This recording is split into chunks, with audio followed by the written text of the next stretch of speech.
সকলকে স্বাগত জানিয়ে BlissTech.net এর পক্ষ থেকে আমি বাপ্পাদিত্য সাহা আজ আবার উপস্থিত হয়েছি একটি নতুন ভিডিও নিয়ে।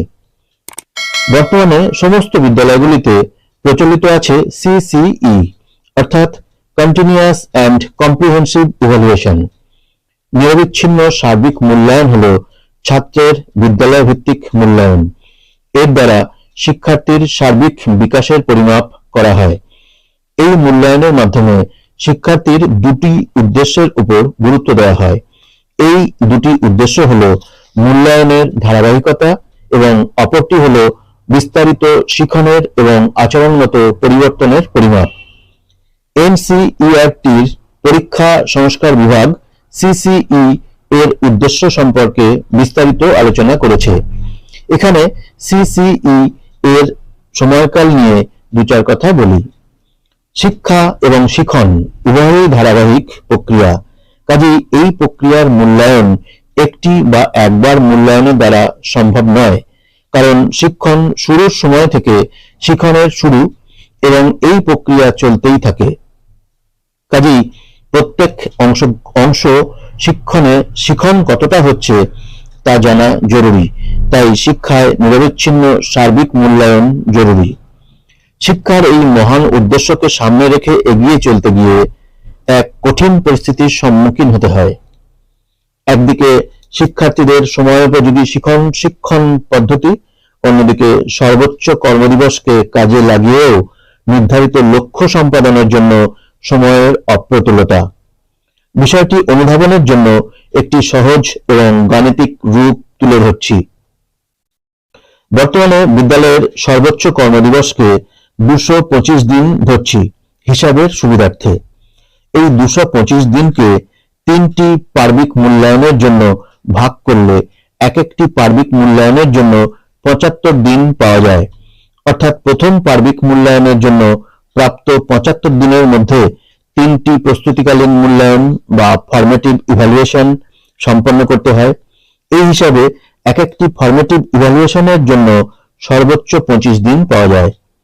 এই 25 দিনের মধ্যে 4 থেকে 5টি সাবজেক্ট এর কমপক্ষে 300 জন শিক্ষার্থীর মূল্যায়ন অনেকখানি কঠিন হয়ে দাঁড়ায়। ঠিক এই পরিপ্রেক্ষিতে শিক্ষার্থীদের ফরমেটিভ ইভ্যালুয়েশন এর একটি ইন্ডিকেটর হলো পার্টিসিপেশন বা অংশগ্রহণ।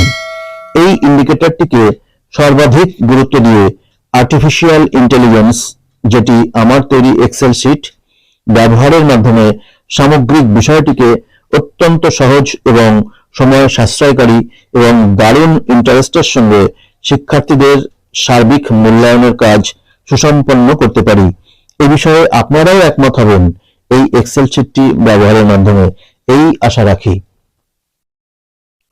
এ প্রসঙ্গে বলে রাখি, একটি ব্ল্যাঙ্ক এক্সেল শিটও দিয়েছি, যেটাতে ডাটা ইনপুট করে কিভাবে ডিজিটাল পিকক কার্ড A/B তৈরি করতে হয় সে সম্পর্কে আলোচনা করেছি। দুটি এক্সেল শিটের লিংক ডেসক্রিপশন বক্সে দেওয়া আছে, সেখান থেকে ডাউনলোড এর কোনো সমস্যাই হবে না। কোনো রকম সমস্যা হলে কমেন্ট বক্সে অবশ্যই জানাবেন। আর যদি এক্সেল শিটটি ভালো লেগে থাকে তাহলে লাইক, শেয়ার অ্যান্ড সাবস্ক্রাইব করতে ভুলবেন না। তো চলুন একযোগে মোবাইল এবং কম্পিউটারে সামগ্রিক বিষয়টি ডেমনস্ট্রেট করছি। প্রথমে ডেস্কটপ থেকে ফরমেটিভ 2023 নামক এক্সেল শিটটি ওপেন করা হলো। শিট বাটন এ ক্লিক করলে দুটি শিট, একটি পিকক কার্ড AB, অন্যটি পিকক কার্ড ব্ল্যাঙ্ক দেখা যাবে। পিকক কার্ড AB এই ট্যাবটিতে ক্লিক করলে দেখা যাবে রোল নম্বর, ক্লাস, সাবজেক্ট এর ঠিক নিচে নামগুলি এন্ট্রি করতে হবে।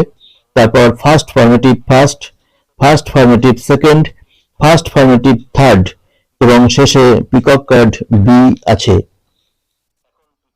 এখন পিকক কার্ড AB এই শিটটির কালারিং অংশগুলি সব সেল প্রোটেক্টেড করা আছে। এই অংশে ক্লিক করলে এরর মেসেজ আসবে। শুধুমাত্র সাদা অংশগুলিতে P এর ঘরগুলিতে নাম্বার বসালেই অটোমেটিক্যালি কালারিং অংশগুলি ফিল আপ হয়ে যাবে।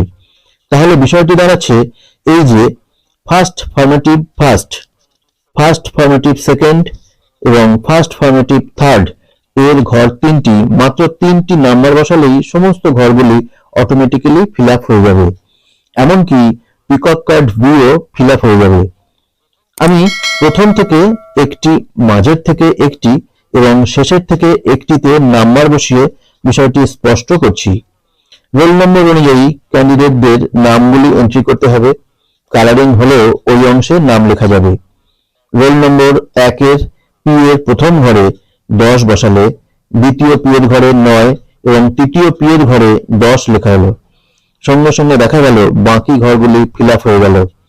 অনুরূপভাবে মাঝের 48 রোল নম্বরের ক্যান্ডিডেট এর প্রথম পি এর ঘরে 8, দ্বিতীয় পি এর ঘরে 8 এবং তৃতীয় পি এর ঘরে 7 লেখা হলো। সঙ্গে সঙ্গে সমস্ত ঘরগুলি ফিল আপ হয়ে যাবে। আবার একই রকম ভাবে 97 রোল নম্বরের প্রথম ঘরে 7, দ্বিতীয় পি এর ঘরে 8 এবং তৃতীয় পি এর ঘরে 7 লেখা হলো। সঙ্গে সঙ্গে রেজাল্ট দেখা গেল। এখানে বলে রাখি, পি ফর পার্টিসিপেশন মানে অংশগ্রহণ, Q and E for questioning and experimentation অর্থাৎ প্রশ্ন ও অনুসন্ধান, I and A for interpretation and application অর্থাৎ ব্যাখ্যা ও প্রয়োগের সামর্থ্য,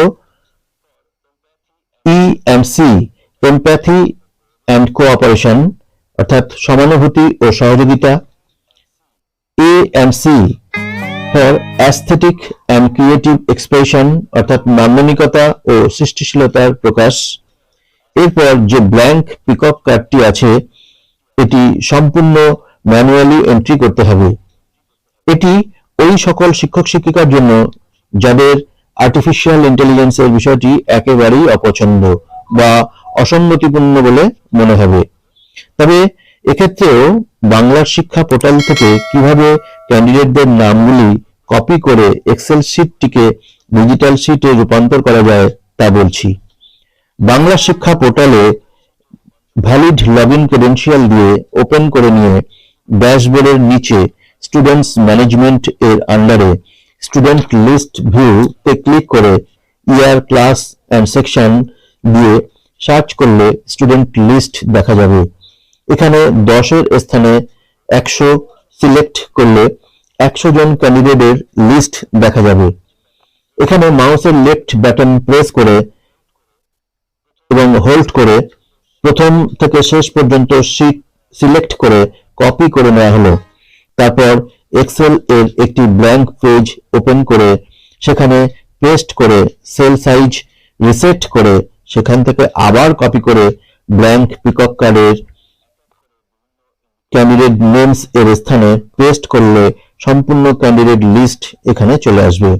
তারপর এক এক করে বিভিন্ন ইন্ডিকেটরগুলি ফিল আপ করতে হবে।